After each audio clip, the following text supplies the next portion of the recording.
교회에 대해서 말씀을 살펴보면서 이 직분에 대해서 말씀을 살펴보고 있습니다. 모든 성도는 예수 그리스도 안에서 직분자다라는 것을 되새기면서 제도적으로 교회 안에 직분이 허락되었지만 그 직분을 받은 사람만 어떤 직분자로서의 자세를 갖추어야 되는 것이 아니라 영적으로 근본적으로는 모든 성도가 직분자이기 때문에 제도적으로 부여된 직분과 그 직분자에게 요구되는 태도가 마땅히 모든 성도들이 취해야 될 자세, 태도임을 되새기면서 직분에 대한 말씀을 살펴보고 있는데요. 지난 2주 동안 집사의 직분에 대해서 살펴보았습니다. 오늘은 권사의 직분에 대해서 살펴보려고 하는데요. 권사라는 직분, 이 호칭은 사실 성경에 직접적으로 언급하고 있지 않습니다. 여성들에 대한 규정들이 성경에 기록되어져 있는데 그것을 근거로 교회에서 교회 이 역사 가운데 제도적인 교회에서 필요에 의해서 세워진 직분이 바로 권사라는 직분입니다.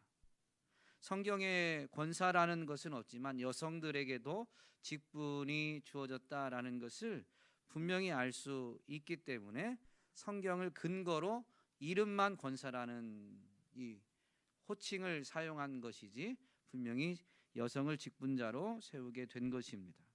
사실 교회사적으로 여성들에게 직분이 부여되었지만 여성의 역할은 성경을 보면 구약 시대에도 매우 중요하게 쓰임 받았다라는 부분들을 깨닫게 됩니다. 예수님의 족보에 보면 예수님의 육신적인 어머니로 일컬어지는 예수님을 낳은 마리아를 포함하면 5명이, 구약 시대의 인물로 말하면 4명의 여성이 이 예수님의 계보에 기록되어져 있죠. 기록은 마태복음 신약에 있지만 이들이 활동한 것은 구약 시대입니다. 신약이 쓰여졌을 때도 그랬지만 구약 시대에는 더 그런 것은 여성들이 사람의 수를 세는 데 포함되지도 않고 인정되어지지 않았던 시대입니다. 그러다 보니 여성들의 활동은 기록에 잘 남겨져 있지 않았던 것이죠. 그런데도 불구하고 성경에 보면 계보에 나와 있는 여성들 다말, 라합, 룻, 그리고 우리아의 아내 바세바인데 계보에는 우리아의 아내로만 나와 있죠. 이런 여인들에 대한 기록들이 분명히 성경에 기록되어져 있습니다. 구약 성경의 이들의 모습을 보면 그냥 그런 여성이 있었다라고 지나칠 수도 있을 것인데 이들이 예수님의 계보에 포함되어져 있다라는 것은 하나님이 이루시고자 하는 구원 역사에 중요하게 쓰임받았다라는 것을 보여주는 것입니다. 당장에는 그 시대적인 관점에서 주목받지 않았을지라도 분명히 하나님의 뜻을 이루는 구원 역사를 이루어가는 데 있어서 중요한 역할로 쓰임받는 분들이 바로 여성들이었다라는 것이죠.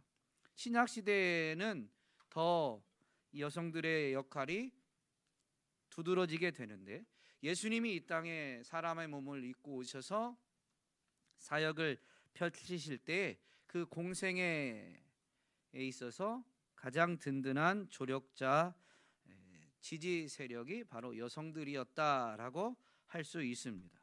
물론 예수님이 12제자를 세우시고 승천하시면서 12제자로 하여금 예수님의 사역을 이어가게 했지만 그러나 예수님이 12제자를 양육하고 친히 복음을 증거하실 때 여성들이 든든한 조력자였다라는 것을 성경은 우리에게 가르쳐 줍니다. 예수님 당시에도 여성이 많이 존중되는 문화가 아니었기 때문에 기록 자체에, 복음서 기록에 세세하게 기록되어져 있진 않지만 누가복음 8장 1절로 3절 말씀에 보면 그 후에 예수께서 각 성과 마을에 두루 다니시며 하나님의 나라를 선포하시며 그 복음을 전하실세 12 제자가 함께하였고 또한 악귀를 쫓아내심과 병 고침을 받은 어떤 여자들 곧 7 귀신이 나간 자 막달라인이라 하는 마리아와 헤롯의 청지기 구사의 아내 요한나와 수산나와 다른 여러 여자가 함께하여 자기들의 소유로 그들을 섬기더라. 예수님과 예수님의 제자들, 그들이 예수님의 사역은 복음 전파하는 거였고 그 복음 전파를 하시면서 그 사역을 이어서 할 수 있는 제자들을 양육하셨죠. 훈련시키시는 것이었습니다. 근데 그 일들을 할 수 있도록 도운 사람들, 섬긴 사람들이 누구냐? 바로 예수님의 이 복음 선포를 통해서 하나님의 나라를 경험한, 병 고침을 받고 귀신이 쫓겨나면서 복음의 능력을 체험했던 여인들이다라는 것을 분명히 가르쳐 줍니다. 이 여인들이 어떻게 했는지는 자세히는 기록되어지지 않지만 분명히 예수님이 이 땅에서 3년여 동안 하나님의 나라를 증거하시고 또 그 복음 증거의 사역을 계속 이어가기 위한 제자들을 양육하실 때 이 여성들, 여자들이 분명히 섬김으로 인해서 이 일이 온전히 이루어지게 된 것이죠. 예수님은 이 땅에서의 사역을 마무리하실 때 십자가에서 달려 죽으심으로 구원 역사를 이루시게 됩니다.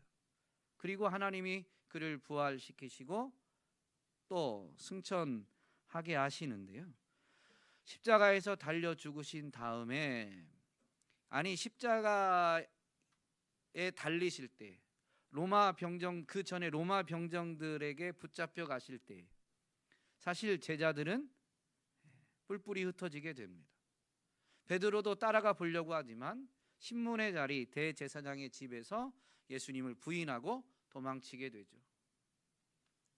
그런데 끝까지 예수님을 따르고 십자가 앞에 나아가고 또 죽으신 다음에 무덤에 장사되셨는데 그 무덤까지 찾아간 사람들은 제자들이 아니라 여자들이었습니다. 누가복음 24장에 보면 이렇게 기록되어져 있습니다. 1, 2절인데요. 안식 후 첫날 새벽에 이 여자들이 그 준비한 향품을 가지고 무덤에 가서 돌이 무덤에서 굴려 옮겨진 것을 보고 그리고 무덤 문이 열렸으니까 안으로 들어가진 않았지만 밖에서 그 안을 살펴보게 됩니다. 시신이 없어진 것을 알고 당황하는데 천사가 나타나서 예수님이 부활하셨다라는 것을 알려주게 되죠.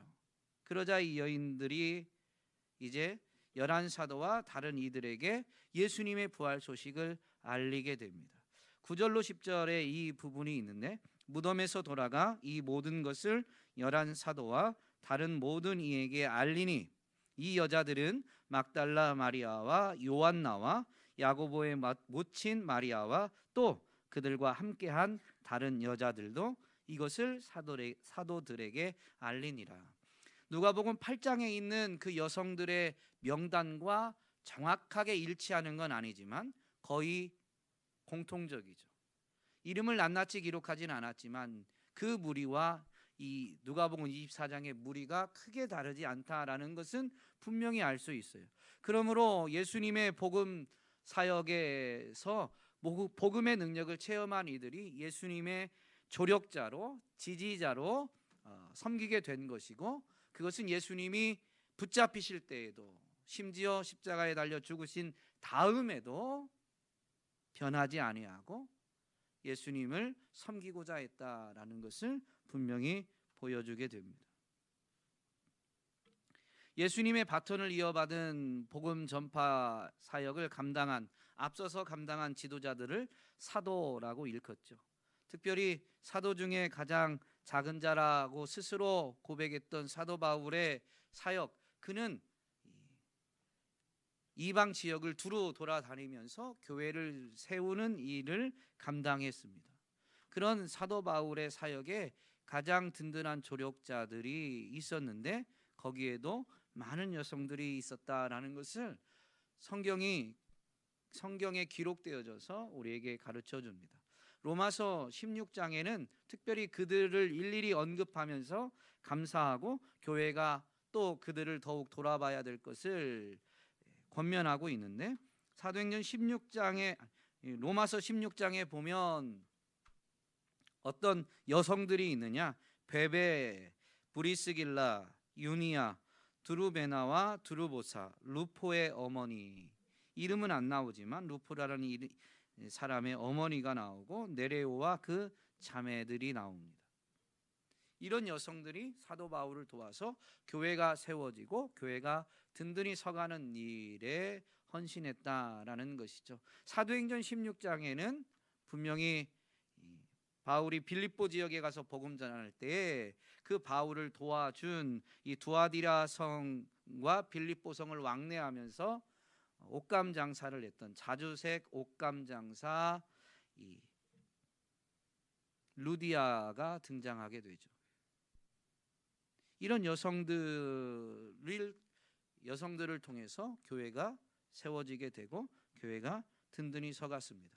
오늘 우리가 읽은 본문에서도 보면 이 늙은 여자로는 이와 같이라고 하면서 어떤 늙은 여자, 교회 안에 늙은이란 표현은 좀 그런데 어쨌든 나이가 좀 많은 여성들에게 어떤 자격을 요구하고 있습니다. 그들에게 마땅히 어떤 태도가 갖추어져야 된다라는 것을 가르쳐 주고 있는데요. 이러한 부분을 보면 교회 안에 여성들에게 어떤 직분이 부여됐다라는 것을 알 수가 있습니다.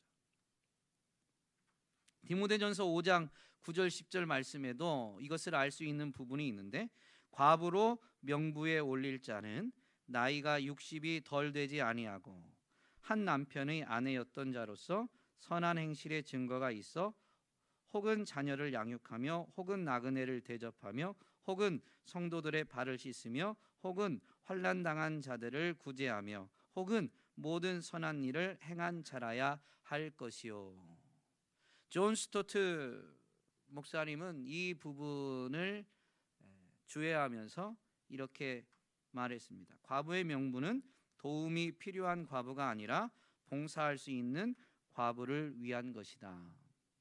사실 디모데전서 5장 9절 10절만 자세히 보아도 과부의 명부라는 것 자체가 도움을 필요로 하는 명부가 아니라 직분을 위한 명부다라는 걸 분명히 알 수 있죠.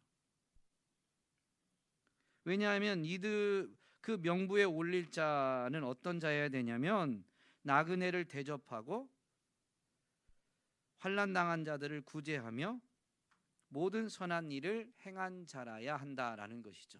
구제가 필요한 사람이라면 누군가를 구제하고 나그네를 대접하는 일들을 하는 것이 어려웠을 것입니다.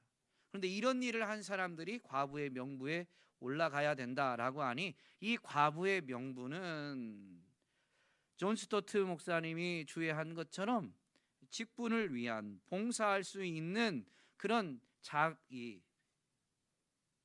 리스트인 것이죠. 교회 내에서 공식적으로 봉사할 수 있는, 사역할 수 있는 그런 명부인 것입니다. 우리는 지난 2주 동안 집사의 직분에 대해서 살펴보았는데요.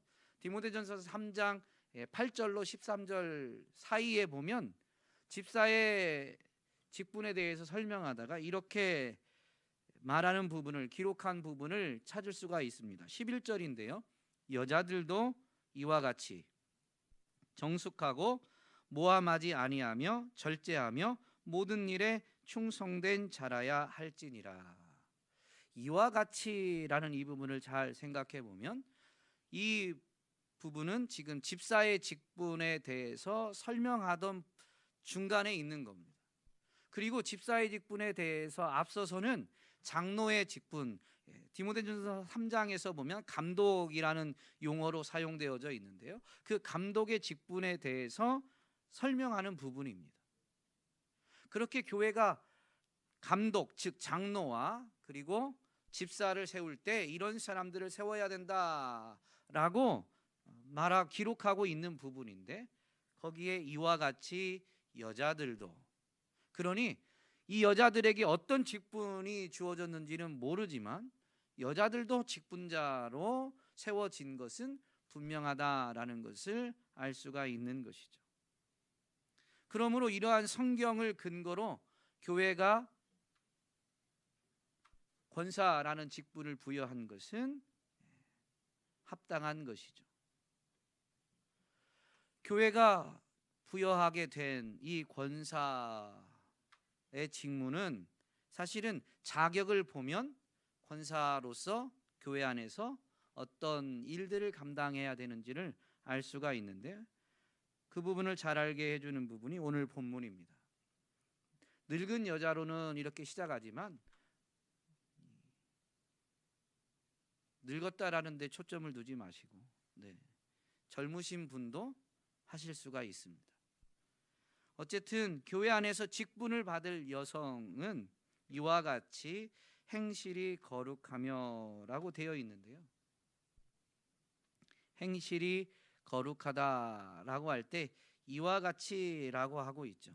그러면 앞부분을 보면 늙은 남자로는 하면서 교회 안에 나이가 좀 있는, 그래서 다른 사람들에게 신앙의 본이 될 만한 사람들에게 요구되는 자세, 태도를 설명합니다. 늙은 남자로는 절제하며 경건하며 신중하며 믿음과 사랑과 인내함에 온전하게 하고, 늙은 여자로는 이와 같이라고 하니까 바로 이 늙은 남자에게 요구되어졌던 절제, 경건, 신중한 부분들, 믿음과 사랑과 인내함에 온전한 것이 바로 늙은 여자들에게도 요구되는 것이다. 그리고 이것이 거룩한 것이다 라는 것을 알게 해줍니다.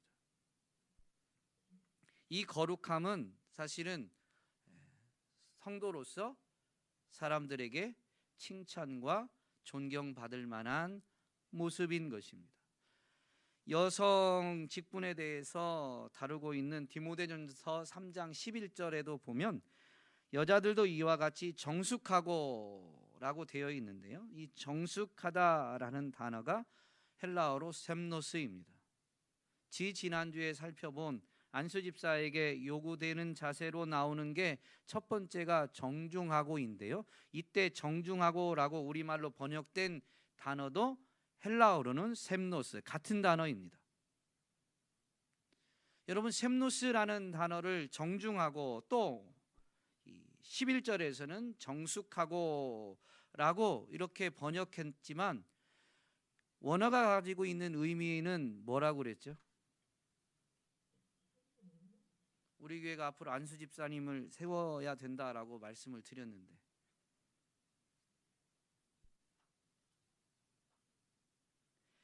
셈노스, 정중하다, 정숙하다라고 했지만 이 단어는 존경할 만하다라는 의미를 가진다라고 말씀드렸습니다.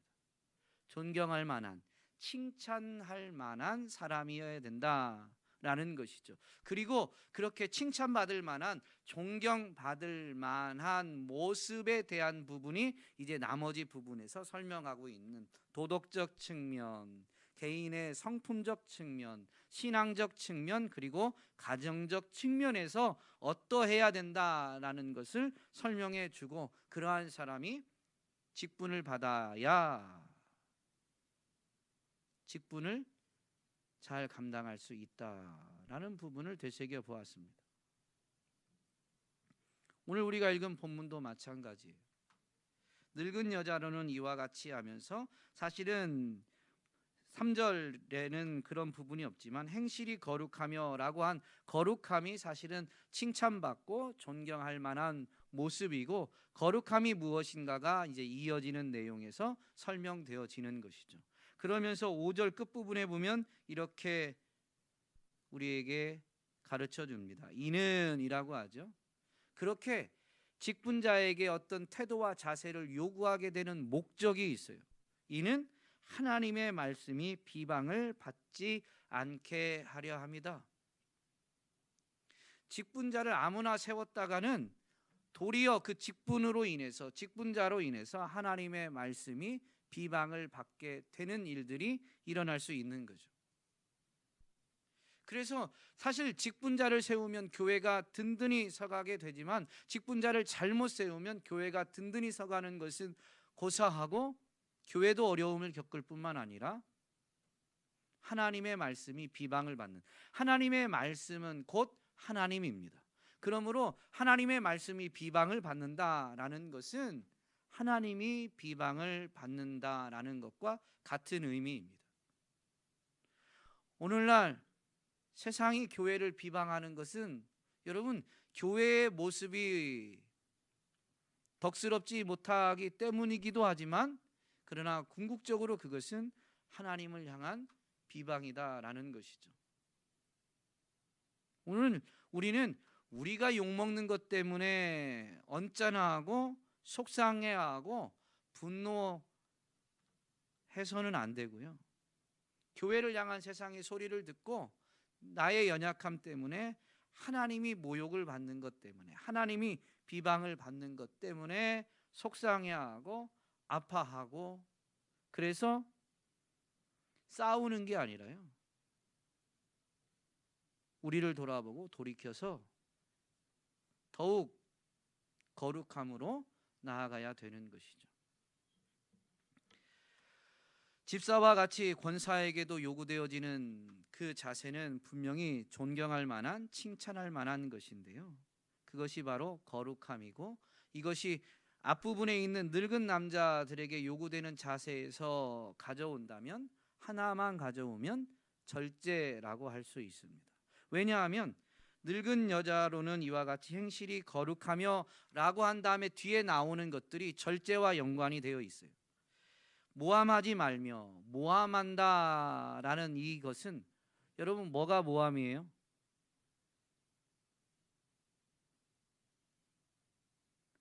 원어를 그대로 직역하면 사탄이 하는 일을 하는 게 모함입니다. 사실 모함한다라는 것은 사단이 모함하는 거예요. 있지도 않은 사실을 가지고 덧씌워서 그 사람을 깎아내리거나 어려움을 겪게 하는 것. 사단이 하는 일은 모함만 있는 건 아닙니다. 미혹하고 범죄하게 하는 것도 사단이 하는 겁니다. 특별히 언어적으로도 그렇습니다.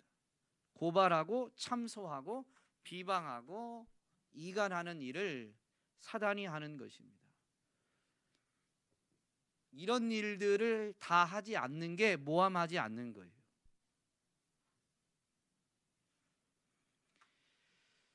권사에게 요구되는 거룩함이 뭐냐면요, 언어적으로 이렇게 모함하지 않는 것이죠. 또 술의 종이 되지 않는 것.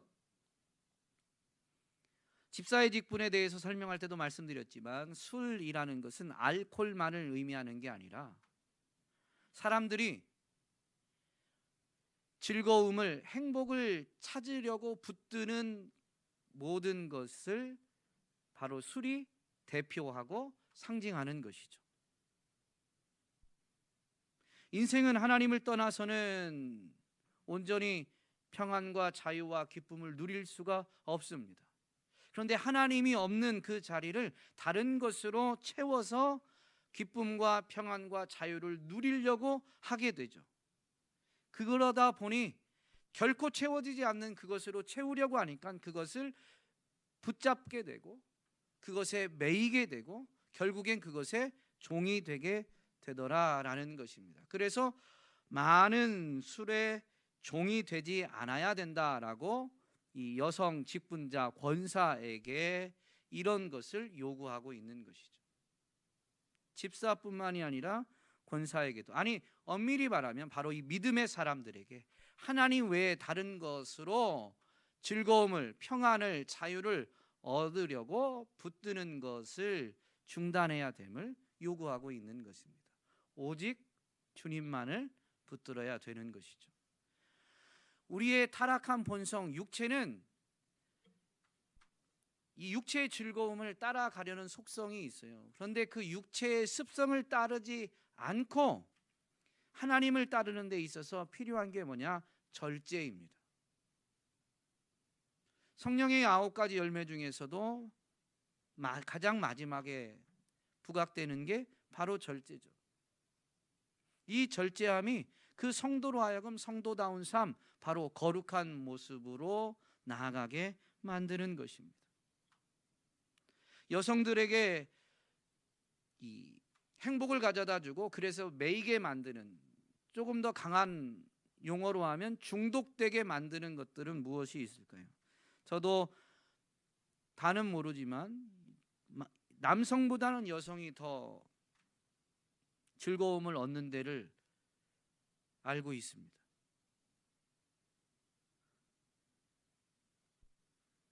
마트, 쇼핑, 예. 부부가 갈등을 일으키는 현장이 마트잖아요. 예. 쇼핑을 통해서 여성들이 즐거움을 얻을 수도 있는데, 쇼핑이 즐겁지 않은 건 아니죠. 무언가를 필요한 것을 얻는 건 분명히 즐거운 일이지만, 거기에서 즐거움을 계속 찾으려고 한다면 쇼핑에 우리는 매이기 시작한 게 된 것이고, 그것 없이는 못 살 것 같으면 이제는 중독으로 가고 있는 것이죠. 절대 그러하지 말아야 됩니다. 절제하는 것은 쇼핑 자체를 아예 안 하는 게 아니라 쇼핑을 통해 얻는 즐거움에서 내가 만족을 얻으려는 것을 중단하는 거죠.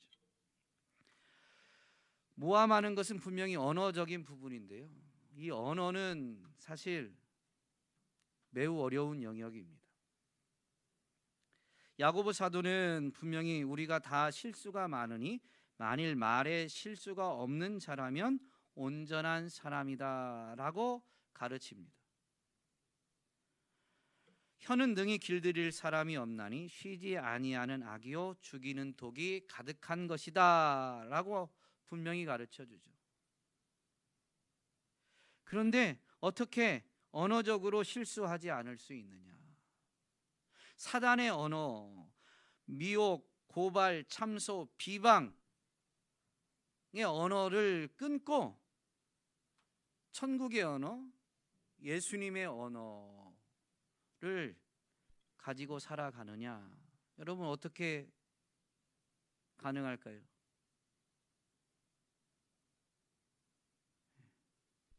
기도 외에는 방법이 없어요. 예수님은 분명히 제자들에게 믿는 자들에게는 이런 표적이 따르니니 곧 그들이 내 이름으로 귀신을 쫓아내며 새 방언을 말한다라고 분명히 가르쳐 주셨습니다. 이때 이 새 방언은 이 기도할 때 은사로 받은 알아듣지 못하는 말을 말하는 게 아닙니다. 예수님이 누구신가에 대한 분명한 신앙 고백하는 언어가 새 방언입니다. 그리고 예수님이 내 삶의 주인이 됨으로 인해서 바뀌게 되어지는 언어가 새 방언이에요.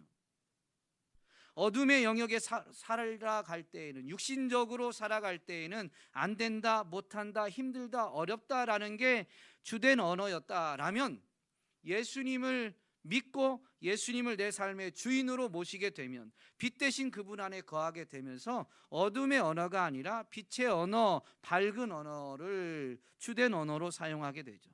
맞아, 나는 안 되지만 예수님 때문에 나도 할 수 있어. 나도 해봐야지. 하다가 안 되면 기도하고 다시 하지. 이렇게 되는 거예요.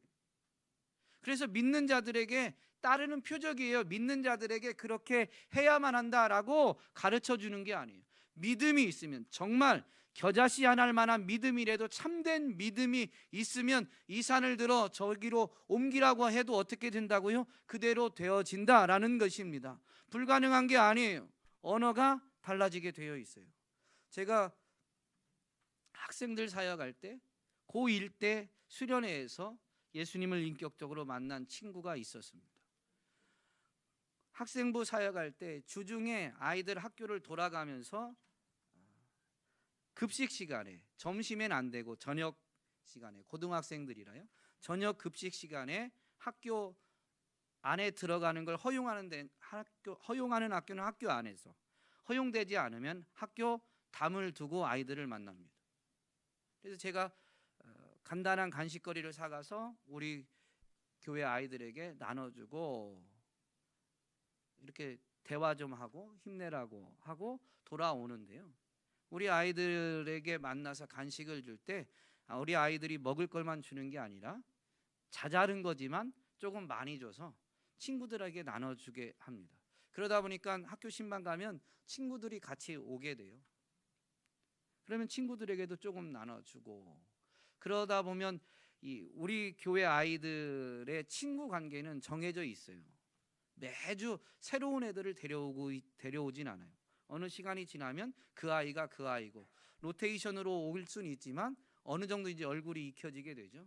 그러다 보니까 우리 교회 아이가 조금 늦게 와도 그 친구들이 먼저 와서 서로 인사하고 이제 대화를 하게 되는 경우들이 있죠. 그래서 그쯤 되어서 우리 교회 아이에 대해서 이렇게 물어보게 되었어요.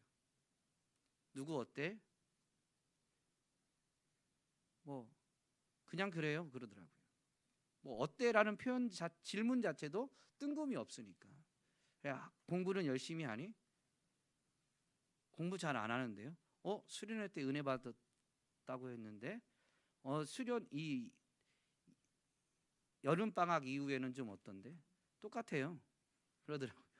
뭐가 변했을까 생각하다가 질문을 했어요. 그러면 좀 말은 좀 달라지지 않았니? 그러니까 그때 생각을 잠깐 하더니 말은 좀 달라졌어요. 어떻게 달라졌는데 물어보니까 굉장히 긍정적으로 확 달라진 게 아니라요. 얼마 되지 않았을 때니까 뭐라고 말하냐면 이제 욕은 안 해요. 여러분, 청소년들이 이 조금 아이들끼리 친한 아이들도 호칭이 이름을 안 불러요. 욕이 호칭이에요.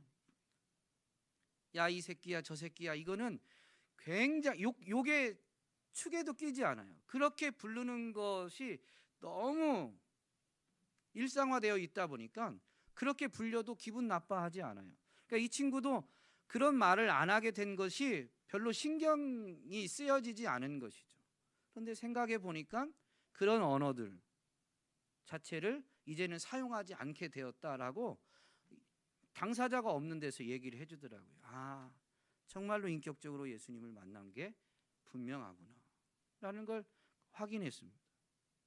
여러분, 믿는 자는 새로운 언어를 말하게 되어 있어요. 이전과 같은 언어를 말하지 않아요. 믿는다라는 것은 예수님이 주인이 되시고, 예수님이 주인 되시는 사람은 예수님이 약속하신 대로 또 다른 보혜사 성령을 부어주셔서 그 성령님이 내주하면서 떠나지도 버리지도 않고 함께 하시기 때문에 언어가 달라지는 거예요. 그러므로 성령이 충만하면 충만할수록 언어는 더욱 새로워지게 되어 있습니다. 모함하지 않는 언어, 감정적으로 나도 힘들고 내가 모함당할 때 화가 나는 말, 그래서 화를 쏟아놓는 말, 또는 그 모함한 것에 같은 방법으로 맞서려는 그런 속성이 우리 안에 있죠. 그런데 상대방이 어떠하든 내가 모함하지 않는 언어를 어떻게 우리가 주된 언어로 삼을 수 있느냐, 모함하지 않으면서 어떻게 살아갈 수 있느냐, 여러분, 성령님의 도우심이 아니면 불가능합니다. 그럼 여러분, 성령님의 도우심을 어떻게 힘입으세요? 어떻게 성령으로 더 충만한 삶을 사세요? 기도 외에는 방법이 없는 거예요. 예수님이 기도에 대해서 가르쳐 주실 때 마태복음 7장에서 분명히 7장 11절에 보면 하물며 하늘에 계신 너희 아버지께서 구하는 자에게 좋은 것을 주시지 않겠느냐라고 말씀해 주셨습니다. 그런데 이 말씀이 누가복음에서 똑같이 기록되어져 있는데 좋은 것에 대해서만 다른 단어로 바꾸어서 기록되어져 있어요. 하물며 하늘에 계신 너희 아버지께서 구하는 자에게 성령을 주시지 않겠느냐. 누가복음은, 마태복음은 유대인들을 대상으로 쓰여지다 보니까 하나님이 주시는 좋은 것이 영적인 것, 바로 이 성령이다라는 것을 어느 정도 알고 있기 때문에 좋은 것이라고 말해도 그 기록된 말씀을 받아들이는 사람이 알고 있어서 그렇게 표현한 거예요. 그러나 누가복음은 이방인을 대상으로 쓰여졌거든요. 이방인들이 생각할 때 좋은 것 그러면 다른 걸 생각할 수도 있으니까 하나님이 주시는 가장 좋은 것을 명확하게 밝혀 놓았어요. 그게 뭐냐? 성령님이십니다. 우리는 필요에 따라서 뭐가 제일 좋게 생각하고 느낄 수 있어요. 어떨 때는 돈이, 어떨 때는 건강이 가장 좋은 것처럼 느껴지지만, 그러나 여러분, 성령님이 가장 좋은 것입니다. 그래서 기도하면 성령님을 부어주시고 성령님으로 충만해지면 여러분, 그 사람은 모함하지 않습니다. 그 자기 힘으로 아는 게 아니에요. 여러분, 내 힘으로 아는 게 아니에요. 우리의 본성은 간장종지 죄송합니다. 여러분이 아니고 제 본성. 제 본성은 간장종지만 해요. 누가 조금만, 아니 눈빛만 좀 이렇게 사랑스러운 눈빛이 아니고 바빠서 그냥 스치듯 지나가면 저는 그런 생각이 순간적으로 막 들어요. 내가 뭐 잘못했나? 그리고 나서는 저 사람이 나한테 뭐 서운한 거 있나? 날 미워하나? 뭐 이런 생각이 막 들어와요. 좀 여유롭게 생각할 수 있는 본성이 아니에요.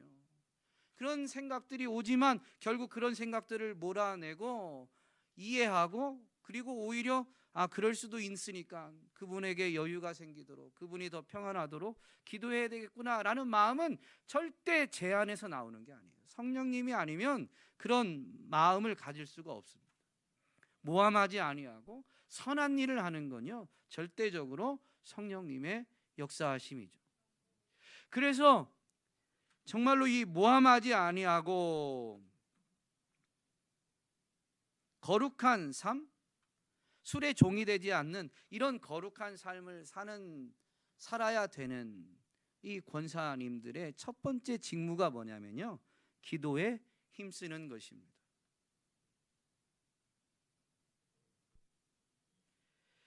디모데전서 3장 11절 말씀을 보면 이 여성 직분자에게 요구되는 것이 모든 일에 충성된 자입니다. 그 앞부분에 집사에 대해서 요구되어지는 것보다 이 여성 직분자에게 요구되어지는 것이 훨씬 강도가 높은 것 같아요. 어느 한 영역에서가 아니라 모든 일에 충성된 자여야 한다. 왜 여성에게만 이렇게 직분을 줄 때 엄격한 잣대를 요구하느냐? 여러분, 불평하지 마세요. 교회에서 여성의 역할이 그만큼 중요하기 때문에. 그래서 직분자를 세울 때 그 여성 직분자에 대한 기대치가 교회 지도자들에게는 높기 때문에 그러한 것이다라고 이해하셔야 됩니다. 정말로 그런지 아는지는 저도 잘 모르지만 부정적으로 볼 게 아니에요. 고대 사회에서 여성들의 활동이, 활약이 낱낱이 기록되어지지 않아서 그렇지, 근래에만 봐도 교회가 교회답게 세워지는 데 있어서는 물론 남성 직분자들도 매우 중요하지만 사실 남성 직분자보다 여성 직분자들의 헌신이 훨씬 큽니다. 여성도 아멘을 안 하고 남성도 아멘을 안 하면 도대체 집에 가서 싸우실까 봐 그러신 건지 제가 이해를 잘 못하겠습니다. 그러나 현대 교회, 우리 교회만 놓고 봐도 교회를 이루는 구성원의 이 성비만 봐도 여성들의 역할이 훨씬 더 중요하지 않을 수가 없습니다. 그러니 마땅히 훨씬 더 엄격한, 더 높은 수준의 이 기준을 요구하고 있는 것이 맞다라고 생각합니다. 오늘 우리가 읽은 본문에서는 이 여성들에게 요구되어지는 충성된 모습, 신실한 모습이 주로 가정에 집중되어져 있지만 다른 이 디모데전서 3장 말씀을 보면 가정에서만 그러한 것이 아니라 모든 일에 충성되어야 하는 것이죠. 그러므로 직분에 합당한 삶은 가정에서, 직장에서, 교회에서, 그리고 어떤 직장이 아니더라도 사회에서 충성된 사람이 되어야 하는 것이죠. 가정에서의 충성스러움은 두말할 필요도 없습니다. 어제 신방하면서 희락 목장 신방하면서 이야기했지만요, 저는 저희 집의 기둥은 제 아내라고 아이들한테 말합니다.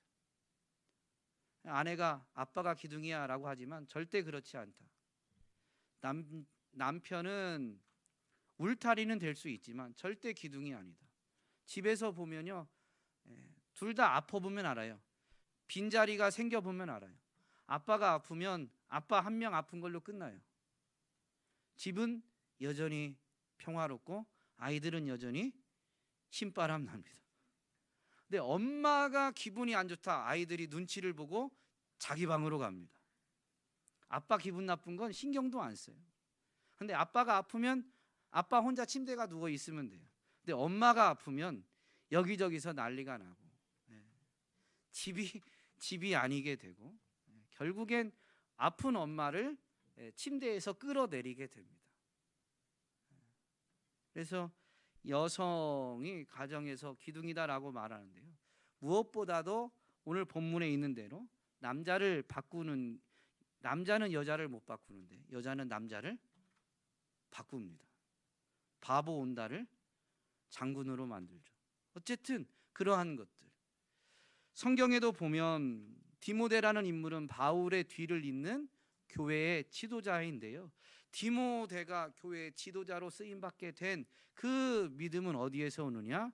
그의 외할머니 로이스와 그의 어머니 유니게로부터 왔다라는 것을 그의 스승인 사도 바울이 인정합니다. 이것이 디모데 후서 1장 5절에 분명히 기록되어져 있습니다. 여러분, 어머님들이 가정에서 충성된 자로 서게 될 때 여러분의 자녀들, 교회적으로는 다음 세대가 믿음의 세대로 일어서게 되어 있습니다. 그러므로 우리 교회 안에서뿐만이 아니라 가정에서, 그리고 교회에서, 나아가서 사회에서 정말로 믿음의 여성들이 거룩하고 순결한 삶을 살아냄으로 인해서 가정도 살고 다음 세대도 살고 교회도 살고 이 사회도 하나님 보시기에 아름다운 사회로 회복되어지는 그런 놀라운 역사가 이루어지게 되기를 주님의 이름으로 축복합니다.